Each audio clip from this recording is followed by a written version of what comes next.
Hey guys, welcome back to the Greenback Voyagers podcast. I'm your host, Shravan. And I'm your co-host Joel. And this week, I guess we have a bit to talk about this week. We'll start off with the coronavirus updates. So, US hospitalizations continue to decline, and new cases fell to levels seen in October, I believe. Isn't that right? Yep, cases are continuing to decline as we ramp up vaccine rollout. And this is not just U.S. This is across the world. UK as well. Cases are dropping. Yeah, I think in the US itself, I read somewhere that 22.1 doses out of 100 people have been made so far, which is really great news. I think we Hmm. are on track to that June date that Fauci said will be available to public, maybe even Right, earlier. right. So the Biden's plan of 100 million vaccines administered in 100 days looks like we'll actually hit that target. So it's all good news so far regarding Yeah, COVID. especially with the Johnson and Johnson FDA approval that just happened, I think yesterday. Right. That's definitely going to help, especially since they announced that their target is to reach 100 million vaccine doses by the end of June. Hmm. Yeah, it's And great because Johnson Johnson they have this one shot vaccine, right? mhm, The rest of the competitors like Moderna and Pfizer, they have two dose vaccines, and also this vaccine, the Johnson and Johnson vaccine, can be stored in normal temperature like other vaccines, most other vaccines. yeah, so supply chain will definitely not be an issue. And that's kind of Hmm. what they're focusing on now, especially with, the FDA is trying to figure out other possible authorizations for single doses vaccines as early as next week, possibly. Hmm. Hmm. But yeah, other than that, we have a new ID card that is coming for the COVID-19 vaccinations. I think you know more about this topic than I do. Right, so it's not official yet. So there are governments around the world that are saying that people should require proof of COVID vaccination. So it would be like a digital ID card or maybe a physical one, where it will show that it will show your vaccination record. So there are people saying that this is good to limit the spread of COVID and see have a control over it. But there's some other people who are against it. They're saying it could discriminate against minority communities, like members who are members of the minority communities who are less likely to accept vaccines.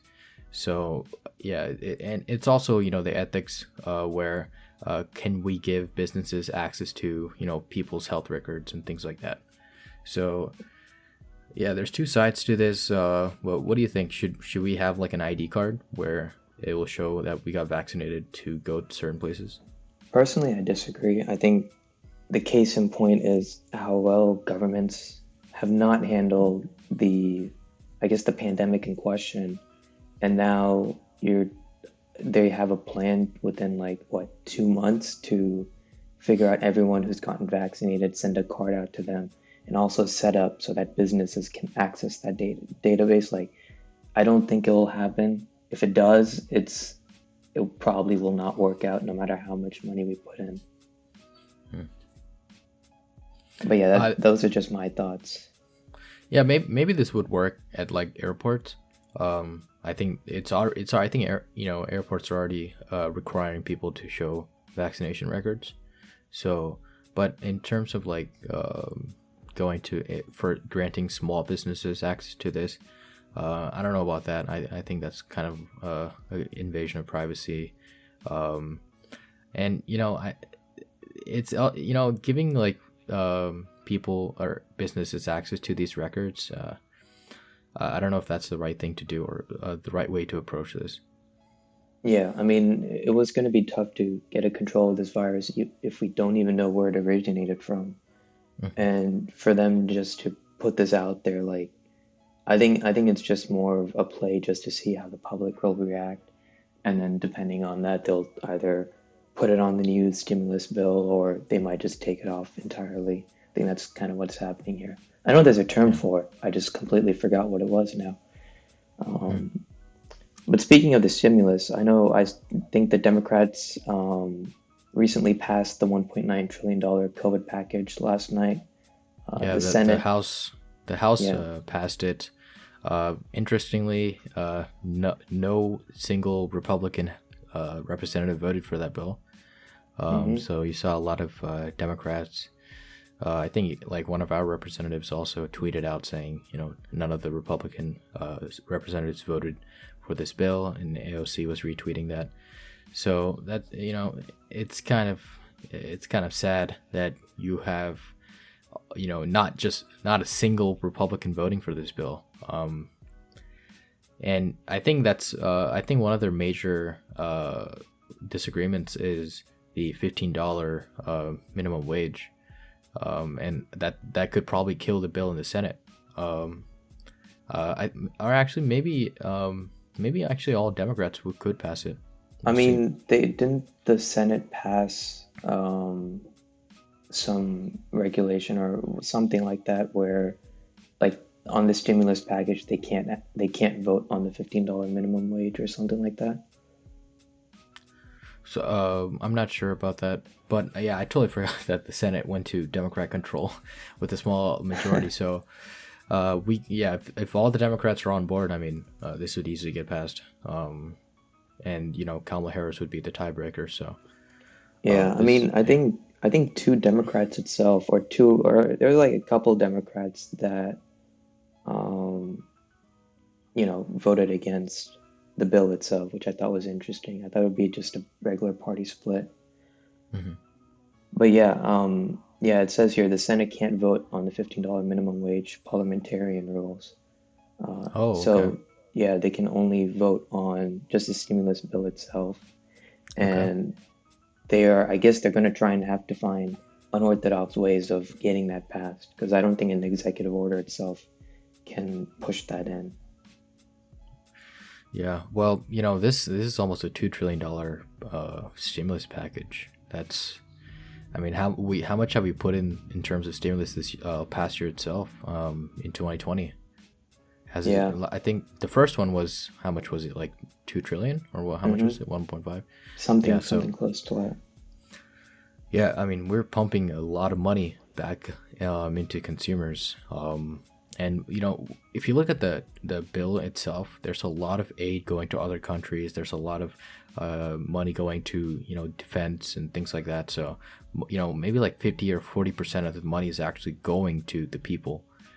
So this is just some huge government spending. I don't know where this is going to end up, but it's kind of crazy to see trillions of dollars just being spent like that within a matter Yeah, of I months. was I was actually over the weekend looking at some of the data uh, that has been going out of the Fed, and one of the Mhm. more interesting data points I found was the personal savings or the percentage saved by Americans regarding their disposable income. And when the pandemic started, it went from like I think 5%, shot up all the way to 40%, and it's Wow. been slowly decreasing since then. But then Mhm. when I guess the Democrats got elected into power of the government and they started pushing this reform, the stimulus bill, the savings rate went from I think 13% in December to now it's like almost above 20%, which Mhm. is insane.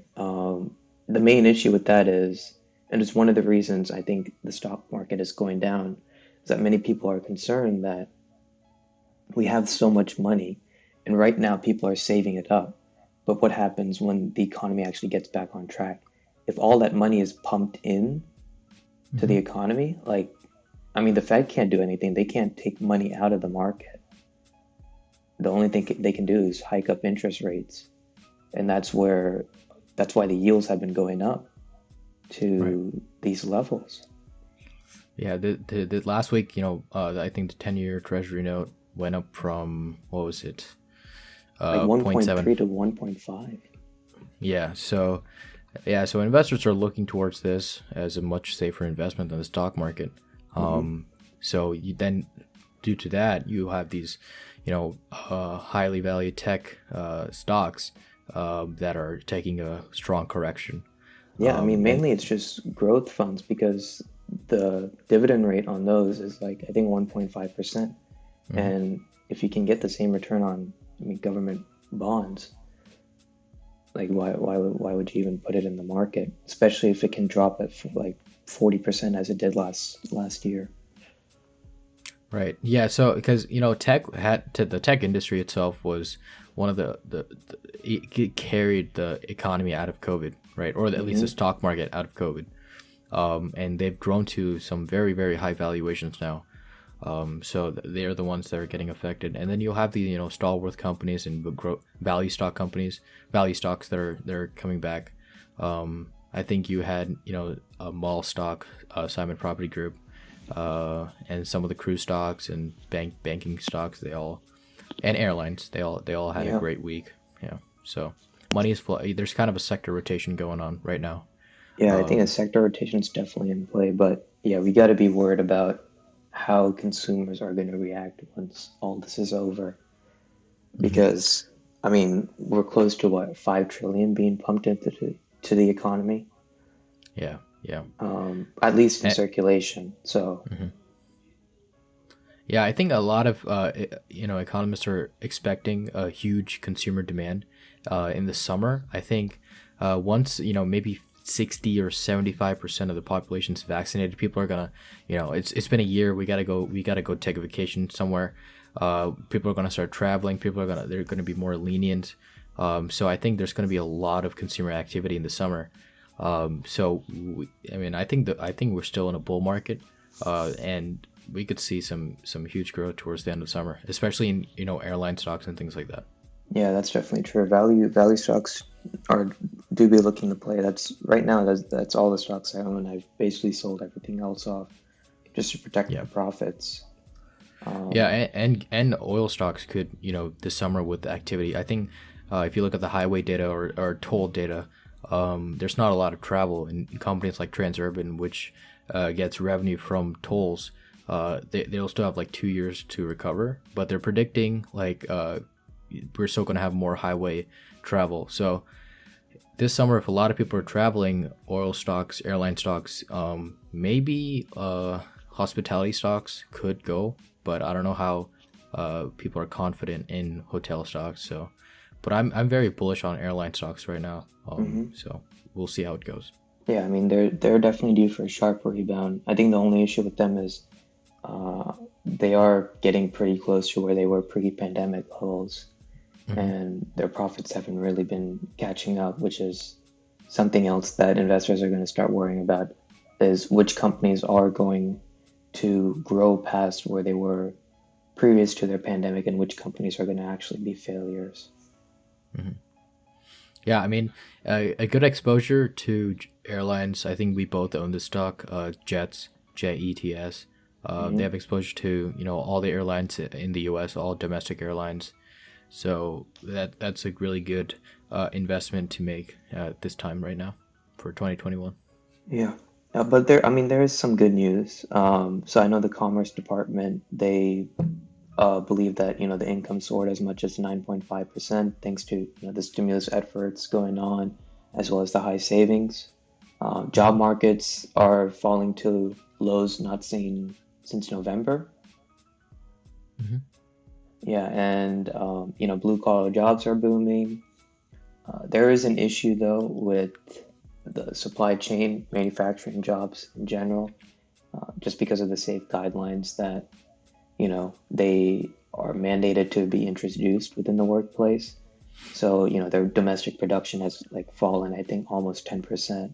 Hmm. And with the rest of the global economy in the same shape, it kind of begs the question whether companies focused on manufacturing and goods rather than services are going to sort of falter as we get back into the rhythm of the summer and all that. Yep.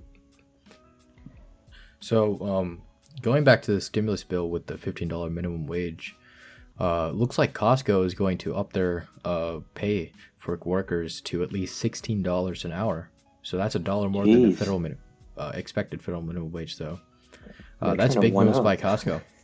Yeah, Yeah, they're trying to one up everyone. and Walmart. I think we talked about this last week. They also increased their wage. So looks like a lot of big companies, or retailers especially, are raising their wages. I think they have they have the capital for that and all that. They probably are like, we can survive on the margins. Hmm. Yeah, that's the But thing. These I don't know about yeah, small businesses going to yeah, raise. that's the main issue because now the small businesses have to catch up.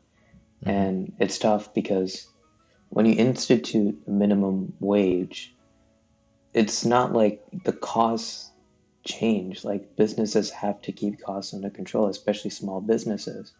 And they can only hire so much workers. And now instead of, um, one like five workers having one responsibility, it's now one worker having five responsibilities. And it's kind of like what Peter Schiff says, and one point that I kind of agree with, which is it's better to be paid $5 for doing a job than it is to be paid $15 but being unemployed, because that is most likely what is going to happen to most Hmm. of the workforce. Right. Yeah. Well, we'll see if they end up passing it in the Senate, which is very likely. So that would be great news for a lot of people. $15 wage, especially young people. So we'll see how it I think goes. it might be tough to get passed in the Senate because I know um, the senator from West Virginia and the senator from Arizona, both who are Democrats, are opposing the $15 minimum wage. Okay, so I guess those states have a lot of small businesses then, Yeah, um, and they probably tend to be more conservative. yeah, I think they're more neutral in that service because they still want to keep their seats at the same time. So Right.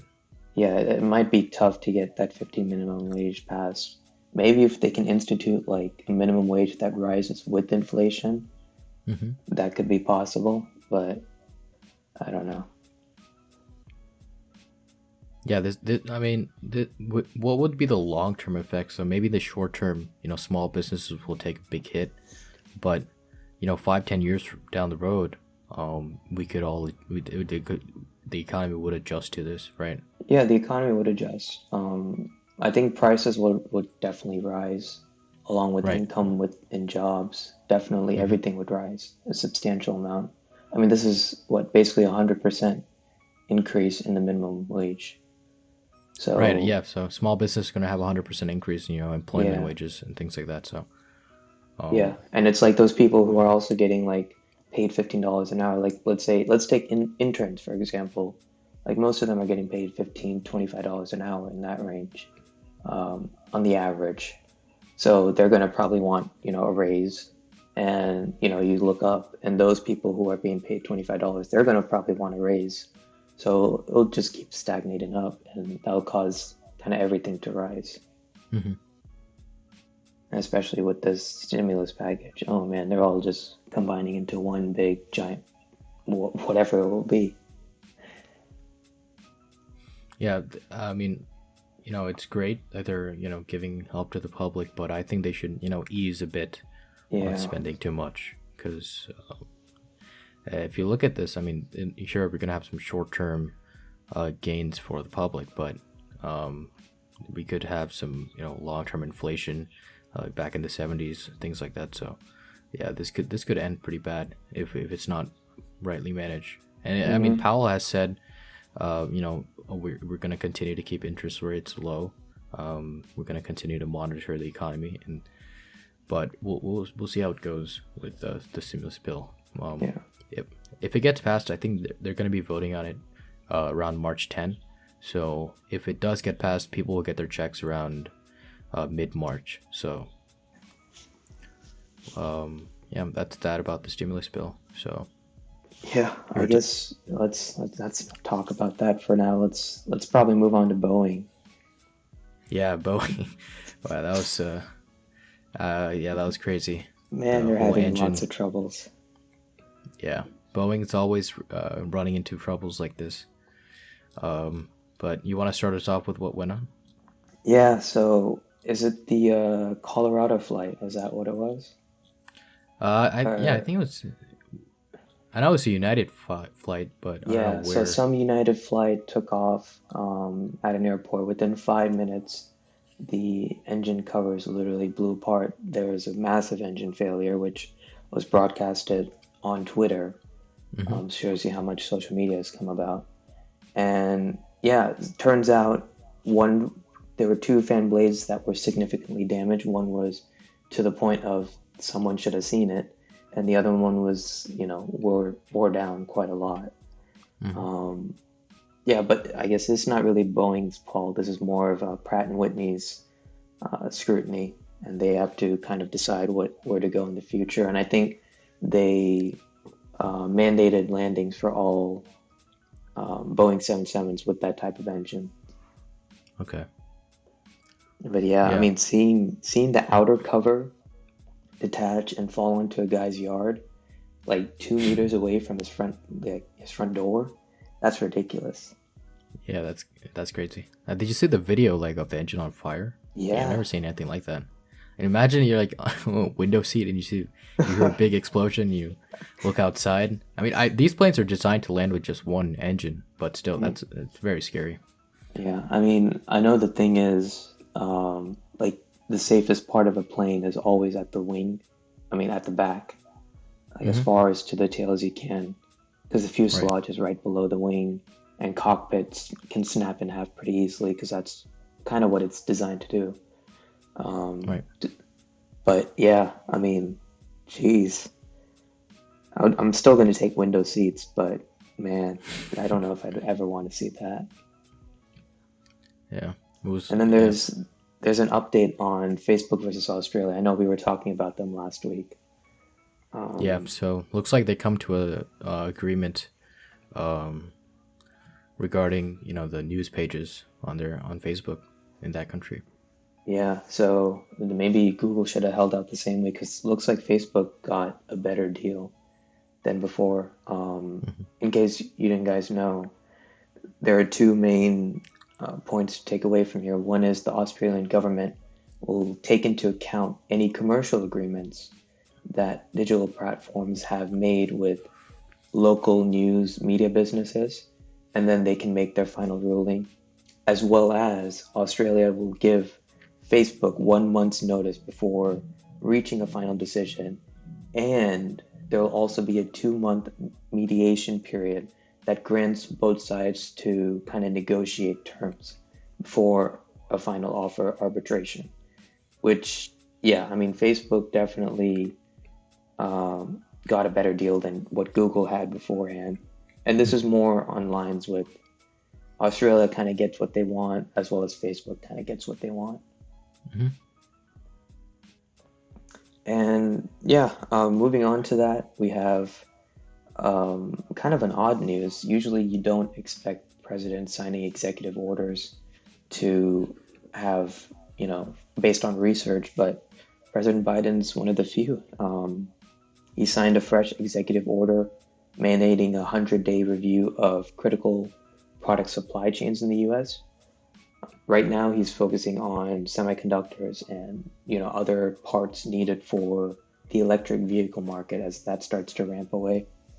Okay. But in the future, what he's trying to plan to do is, I think it's a 1 year research paper that's looking into fortifying some of the industry specific sectors. So how the public health department and biological preparedness that kind of failed with the pandemic. So he wants to kind of focus on that and understand why it failed and what they can do to fix it.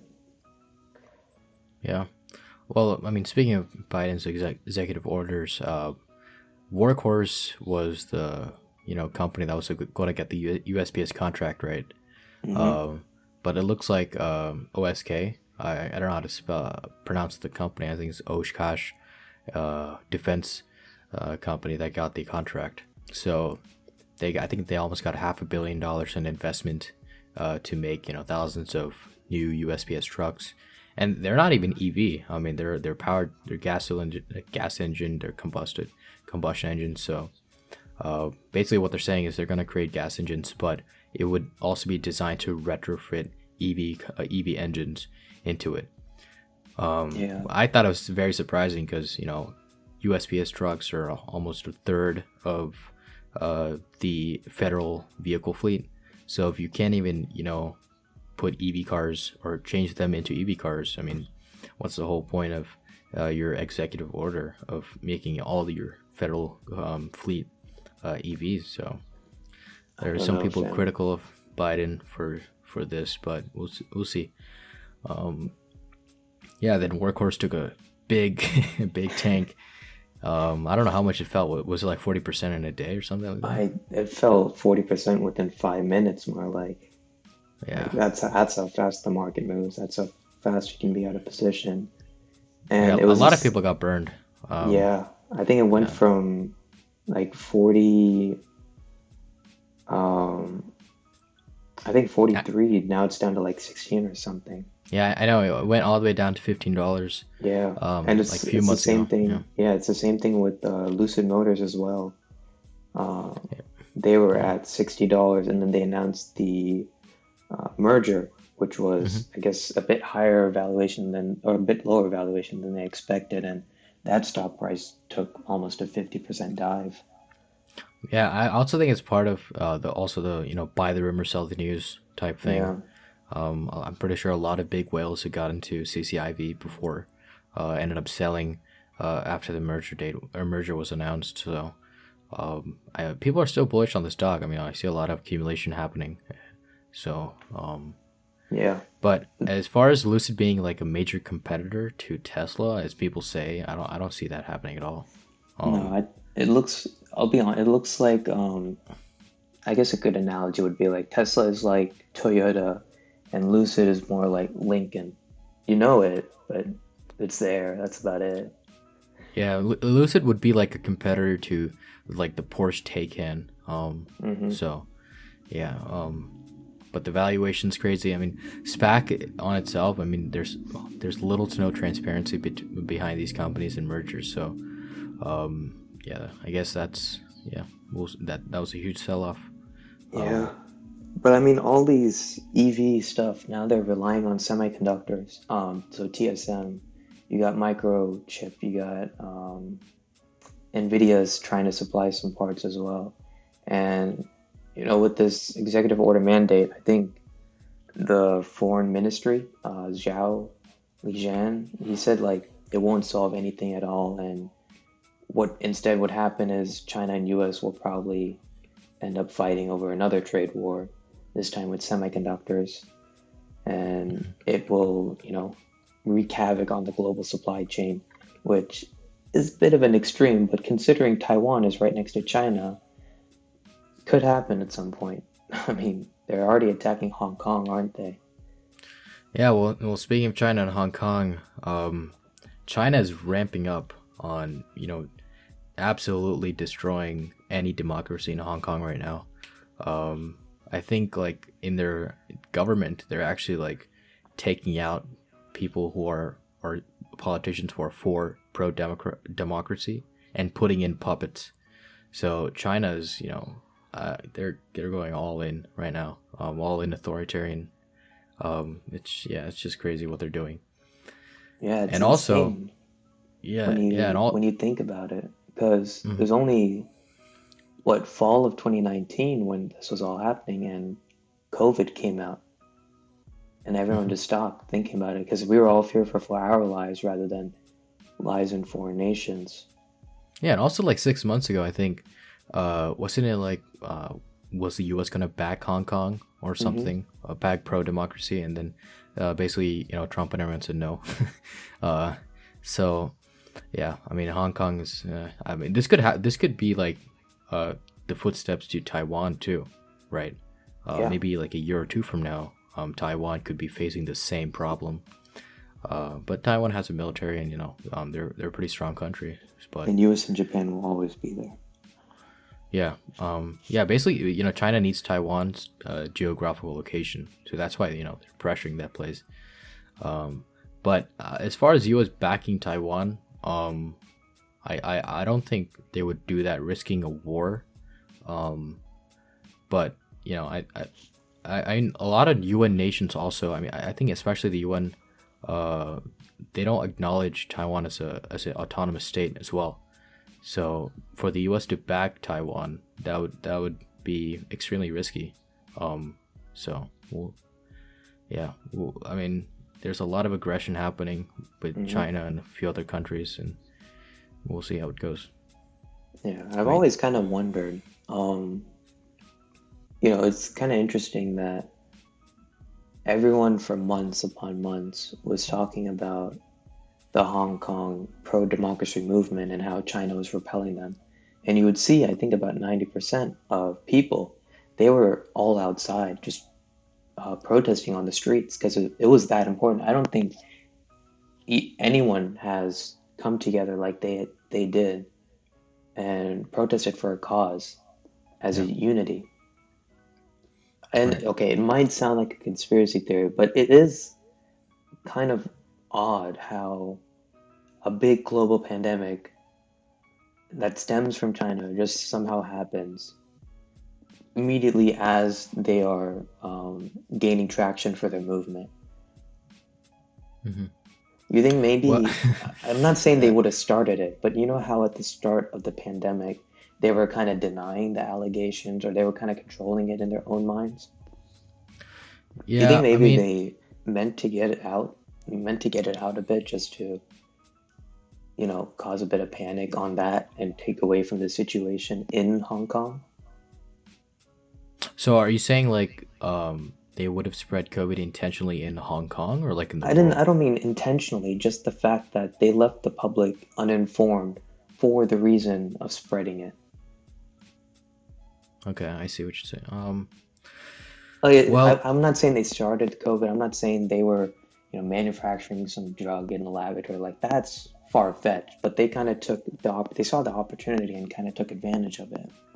I think this could have been like negligence where uh, they could have had some big, mistake in a lab or something where the virus started spreading, or it just came out of nowhere and the Chinese authorities knew about this, but they didn't want to alert or scare the people or something like that, or even take like blame from other countries because Hmm. it's a very embarrassing thing, right? You have a virus in your city, and then it starts spreading everywhere, and you as a government can't control it, you can't contain it, right? And you let it spread to the Yeah. whole world, and almost I mean more than a million people have died. So it's very easy to blame China, and maybe that's why they didn't want to take on the embarrassment early back in December, January. Um, so I mean, as far as conspiracy, I mean, we can go very very deep into what happened. There's a lot of details we can talk about this for days. Um, But unless we're but in yeah, that room, we'll never know. we won't. I mean, I don't trust anything from China, but No, we just buy their, any data they release, yeah. I don't even look at it for a second time. Because I think like the devil's advocate approach to that would just be like, well, China's just ruining their economy, wouldn't they? But then you see like the data that China's presenting, and it's like, how do you grow 30% when half your factories are like shut? Right. So Well, I don't know. one There's thing we know some, about China is their GDP is going to take over the U.S. I think it's inevitable. yeah, Um, that's inevitable. But growing 30%, like based off, like the data just doesn't seem right to me. mhm. Something doesn't seem right. It's just a matter of what. Yeah. Well, speaking of other foreign affairs, let's talk about Saudi Arabia. Well, you're a fan of Formula One, and I think you have news of something that happened. You want to Yeah, tell us? so it's actually been a crazy couple of days. On a Friday evening, the CIA released a report that concluded that Saudi Crown Prince Mohammed bin Salman, he Hmm. did approve the operation to kill the journalist Jamal. I don't know how to say his name. Jamal Khashoggi. Khashoggi. Khashoggi. Khashoggi, yeah. And yeah, I mean, the basis for the reasoning was he's so powerful and controls basically so much of the Saudi intelligence that there's no way he could have not known that this Right. was going to happen without him Right. Right. approving it. And I mean, I don't think this is related to that in any other way, but there was a Formula E race that was taking place. Formula E, for those who don't know, is basically the same thing as Formula One, engineering perfection of a car race, except instead of turbo hybrid engines, they use electric engines, Hmm. electric motors. And there was a race taking place yesterday in the capital, Riyadh. And as the race was ending and the fireworks were launching, there was the terrorists within the Yemen region launched a missile at the capital. And kind of coincidentally, kind of interesting, I guess, as the fireworks are going on, the U.S. Patriot interceptor destroyed it as it was taking place.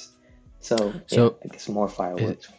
is this the U.S. Patriot that is it like our military did it, or is it Yeah. the ones that we sold to the Saudi Uh, Arabia? Actually, that's a good question. I don't think anyone knows that for certain. I think it's probably Saudis that Yeah, intercepted that's them. So true. right. But it was said Um, that the crown prince himself, Mohammed bin Salam, was among the many royalty families that were there at the futuristic racing event, which is like, wow. Imagine if like they just missed it at that race. Like that would be global news, and that would somehow be that no one's that'd really be, talking about it. be one of the biggest news in centuries, actually. Yeah. Um, but yeah, so it was terrorists from Yemen, so it's probably the Houthi rebels Hmm. that are backed by the Iranian government, especially like the Quds Force. So yeah, Iran is getting. I mean, let's move on to Iran. I mean, they're getting very aggressive. They've rejected the EU and US's offer to hold direct nuclear talks. So Biden wanted to re-enter the Iran nuclear deal because they're actually right now enriching uranium, and they're getting very. The U.S. government has been saying that they've been enriching uranium and getting very close to a nuclear weapon for 2 decades, right? Hmm. And they're saying it again now, but yeah, classic U.S. government. But it seems like they are getting closer now. But this is also partly blamed for the U.S. government because they're the ones who exited the Iran nuclear deal, and now they're like, oh, because before Obama, what he did was he set like standards for their nuclear program. Basically, you can't go over this level for enrichment. You can only use it for civilian use and things like that.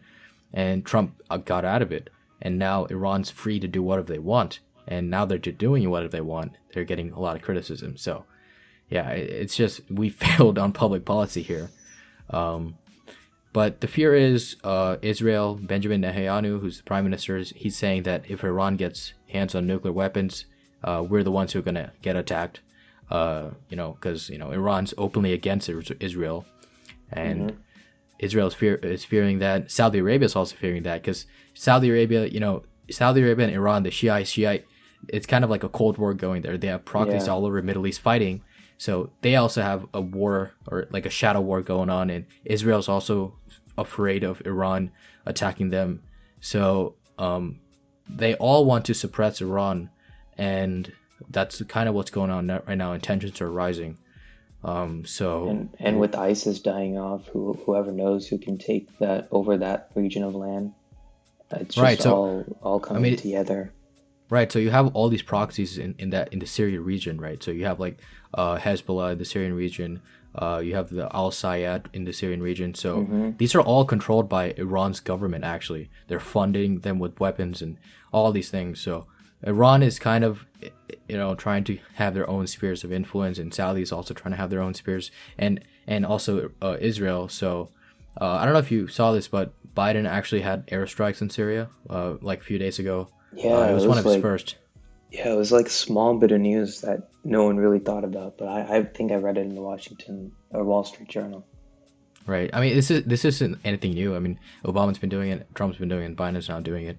But um, this just could be like people teasing or these countries teasing escalation.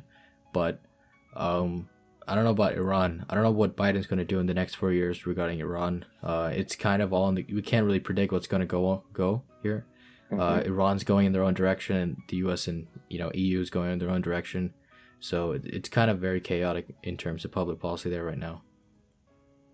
Yeah, and I think speaking of Israel, I think they dodged some questions about whether it agreed to provide coronavirus vaccines to Syria as a part of a prisoner swap, I believe. Yeah. So the whole thing about that is there are people in who are critical of basically what people are saying is that Israel is not vaccinating their other half of the population, especially like the Palestinian population. They're saying that there's not much vaccine efforts in like Gaza and the West Bank, which is where most of the Palestinians are in Israel's in the country. And also, if you saw the SNL weekend update last night, one of the comedians, Michael Che, he basically said Israel is vaccinating more than 50% of the people. I'm pretty sure that 50% is the Jewish people. So he got a shit ton of backlash from that. And everyone, like most of the Israel think tanks and a lot of groups are telling him and NBC to apologize for that. I mean, he said it on a U.S. based broadcast, which supports Israel in every sense, every form possible. Yeah, well, I saw the segment, and they were firing cylinders on everything. They were making fun of they're making very, very insane jokes on a lot of things. So yeah, it does. Why do people think that Israel? I would guess maybe for the West Bank they might provide vaccines, but why would they provide vaccines to the Gaza Strip? That they're bitter rivals with just that little part. Yeah, well, And it would it's be impossible Gaza to get in there without being attacked. Yep. So Gaza and Israel, I mean, they're firing rockets at each other pretty much every other week. It's like, how are you going to get them in there? You could Yeah, probably do the so- West Bank, but no way can you get into Gaza. Yeah, I mean, it's very, very volatile place in Gaza. And basically the thing about Syria is, Israel gave vaccines to Syria in exchange for prisoners. And people are saying you can't even vaccinate your own people at this point. So it's just it's a complete cluster problem there. Yeah, let's move on to some more lightning news then. I guess you have some news about Chamath and his new SPAC. Right. So SPAC, this is one of the largest SPACs in India, actually. It's called. So he invested I think I don't know the exact. Oh, so he invested about $855 million of PIPE investment, in a company called Renew Power. It's going to come on Nasdaq as RNW. Basically, what he said was Renew Power is the largest utility-scale pure-play clean energy company in India, and they expect nearly $300 billion to be invested in India in renewable clean energy. So over the 10 years, this is is one of the largest SPACs in India. I think the largest. And I guess renewable energy is going to be a huge booming industry in India. If, Chamath and Goldman Sachs is getting into this. No, really? Yeah, this is backed by Goldman. Did they say what he bought it at? Because it is a PIPE investment, so. No, I don't know what he bought it at. I don't know. I just know he invested nearly $1 billion. Okay. Is it already a SPAC or? So they're set to merge with the special acquisition company called RMG Acquisition Corp. And Chamath is basically taking a part in almost $850 million PIPE investment. So wow. This is a company backed by Goldman Sachs. Chamath is also getting into this. So there's a lot of buzz around this company. And it's going to be traded under the US NASDAQ as RNW. So we could see some huge rises in price and appreciation in this stock. Yeah, I mean, Chamath has basically, his group and Social Capital have basically participated in so many of the PIPE investments. I mean, regardless of Virgin Galactic and how they're going to fare, I think 3D printing companies he's invested in. There's some rare earth mining materials, some robotics companies as well, AI technology. Like he's genomics, I think one of them was. So he's basically hitting all of the sectors that Cathie Wood is also hitting as well, but anything that's based on what's going to happen in the future. Yeah, I mean, these are very high growth, high risk industries that they're investing in. So, yeah, we'll see how he does with that. This could be great news for India as well as they transition to renewable energy. So, yeah. I mean, that's it's insanely high risk. I don't know if you saw him tweet, but whatever it was, Wednesday or Thursday when we had that massive sell-off, he apparently lost $1 billion at one point, Damn. which I mean, imagine seeing that many zeros in your bank account. Yeah, probably due to All right. Tesla, and Virgin Galactic. Yeah. Yeah, but Um, I think that does it for, what happened this week. In terms of next week, there are even more news coming out. Coinbase, they're offering a valuation for their direct listing. it's great that they're going direct listing option. So we'll see how how the price opens on the market. So they'll be selling shares directly to the public instead of going through like an investment Yeah. bank, right? Yeah. Um, as far So as it's like news, Slack. We'll see how it goes, but it's like Slack, it's like Unity, it's like Palantir. yeah. Um, for as far as news, I think we have a pretty big catalyst for Sunday. Right now, so Trump is going to have his first appearance since him leaving the office. So he's going to be speaking at the CPAC convention. Basically, what his advisors have been telling the media is that he's going to go. He's going to be very critical of Republicans who voted for him in the impeachment trial, or no, the House impeachment vote. He's also they're saying that he might start his presidential bid for 2024. But some are saying that he might do it after the midterm elections.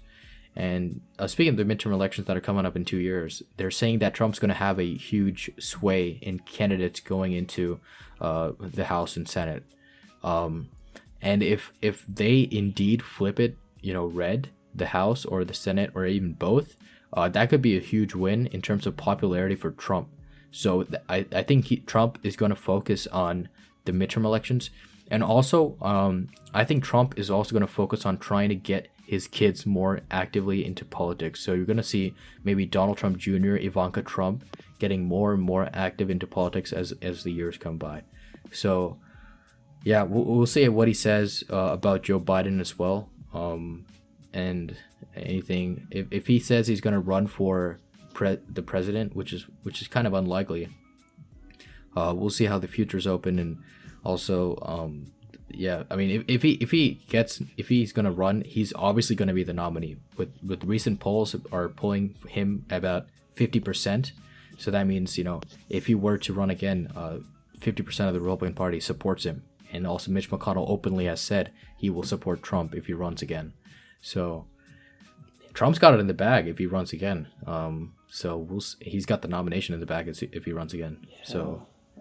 Can't we just have a centralist president for once? Like, I think the last one we had was technically Bill Clinton, if you think about it. I agree, bro.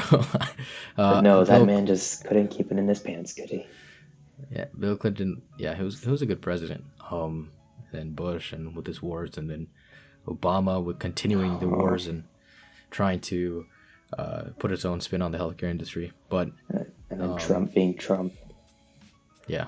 Yeah. But yeah, other than that, I mean, we have the Microsoft Ignite conference coming up, which is huge for the tech industry. AMD is planning to announce a new chip as a competitor to NVIDIA's right now. So we will see how that goes. Hopefully it's powerful. I mean, they've been proving how strong their growth has been in the past 3 years itself. So yeah, it's strong moves for AMD. And lastly, I know you're going to be a fan of this. Kathy Wood's love for Palantir. Yes, we share that same love for Palantir. She's doubled her investment, I think, in a matter of few days in Palantir. Yeah, she's 3 million on Friday. Yeah, I was so happy to see that because the price just appreciated 3% after that. Maybe tomorrow would actually open much higher as more retail investors see that and they start buying in pre-market or after market opens. But yeah, I mean, to see Kathy Wood double her investment in Palantir, it just shows, because usually in her fund or in her investment team, she has like ex-employees from companies, like because why they were so strong on Tesla's growth is because a lot of ex Tesla employees were working for her, and they were giving her all like the inside information on the self-driving AI, and basically what their thesis on Tesla was, they have billions of data on highway on self-driving, that data itself on its own is worth billions of dollars, and that kind of justified the Tesla valuation at the time, and that's why they bought in, because they thought this was going to be huge, and it ended up being, Tesla now has exploded, obviously. So for her to buy into Palantir as a data analytics company, what she said was, I think in the earnings call, basically the CEO Alex Karp, he was like, investors who are in it for the short term should get out, and because we're in this for the long term, the long haul. And Kathy came on CNBC after that, and she said, yeah, the CEO, he shares what we believe in, and we absolutely loved what he said during the earnings call. And it just drove our conviction much higher. So that's one of the reasons why she bought in more. And I think they have now, as of Friday, $300 million worth of Palantir stock. So that's huge. That's pretty big. Especially for a company that hasn't made a profit in 17 years and just went IPO a few months ago, to have that big of a stake. That's really big. So they're very, very bullish on the company. Yeah, they're betting. I think Kathy Wood said they're betting like tenfold returns on Palantir in the next 5 years. Right. Same here. Yeah. So I was also buying Palantir stock last week. So I think this is a great dip to buy. It's down 50% from its highs. It's down because the whole tech sector is down, and also the lockup period sell-offs. And also, I mean, I'm reading articles like this COO Shankar sold like 12 million, and this CEO sold 3 million. And George Soros as well. Yeah, but like the insider selling articles, I don't understand why a lot of people read it and get scared, because these are all predetermined. These are all predetermined, right? People, at this day I'm going to sell this many stock, and it makes sense, right? If you're in this company for 15 years and you paid in stock, and now it's all open, you would want to cash out a bit, right? It's basically free money for your work, or maybe not free money, but when you exercise an option at zero strike, I mean, why wouldn't you take that now? I mean, it's like it's enjoying, or it's like getting your compensation after all these years. So it makes sense that they want to sell. But to see all the COO and CEO saying that this is long haul company, I'm still pretty bullish on the stock even after a 50% sell off, and that's why I'm buying more. I think people who understand the business also should buy. If you truly understand the business, I think your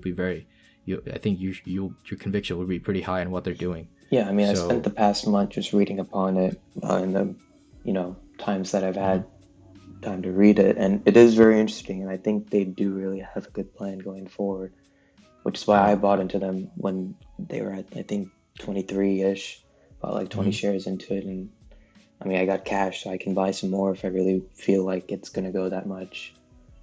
Right. And the whole thing about Palantir is they're in the defense industry, and that's where most of the innovation happens. The CIA, NSA.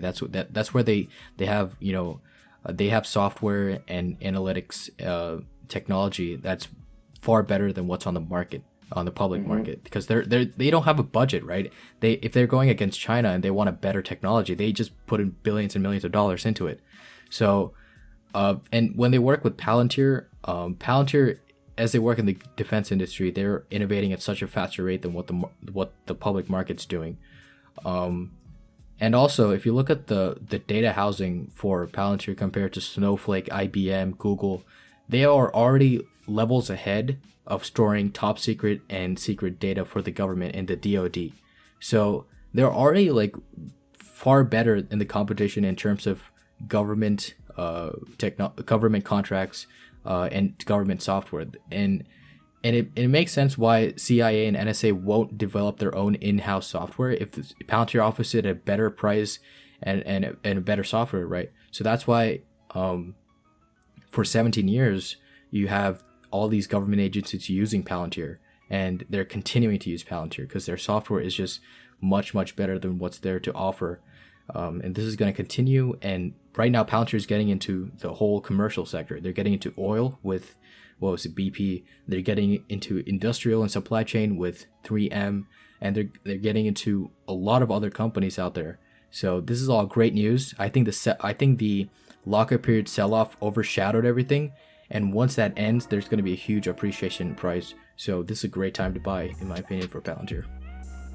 Yeah, Palantir and Beyond Meat. Those are my two big plays for the next couple of years with their their partnerships with big corporations. Yeah. But yeah, I think that does it for us this week, folks. Thanks for listening in. If you're watching on YouTube, make sure to hit that like button and subscribe. If you're watching on Spotify, make sure to give us a follow and just tweet us out what you thought of the episode. And we will see you guys next time. All right. Stay safe, guys. We'll see you guys next week.